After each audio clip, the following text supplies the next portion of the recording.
Today we will be exploring the topic of life in the West.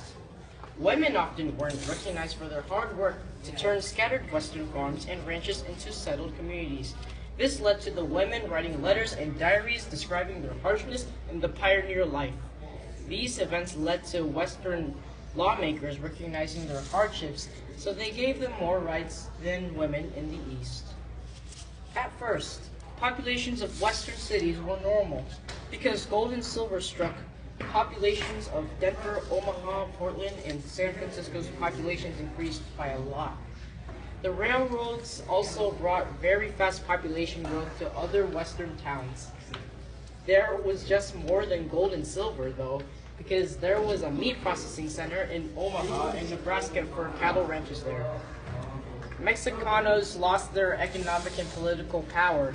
These events led to them being driven off by American settlers, losing their land. As you can see, the courts didn't recognize the grants from Spain and Mexico that the Mexicans claimed for land. However, only New Mexico Territory did the Hispanic community survive, even though the white American settlers settled in. In 1866, the U.S. Army created African American regiments to serve in the West and the Southwest, where Native Americans nicknamed them Buffalo Soldiers. These troops helped keep tranquility on their frontier, but also to fight off against Native Americans in campaigns.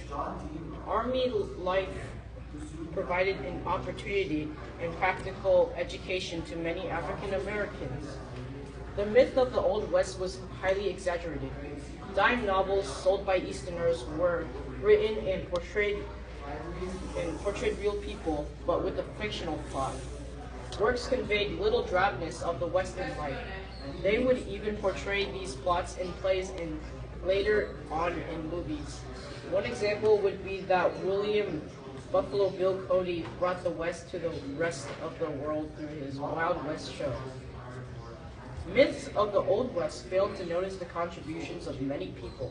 The legends often highlighted the attacks by Native Americans on soldiers or settlers, but what was overlooked were the misunderstanding and broken treaties that led to the conflicts.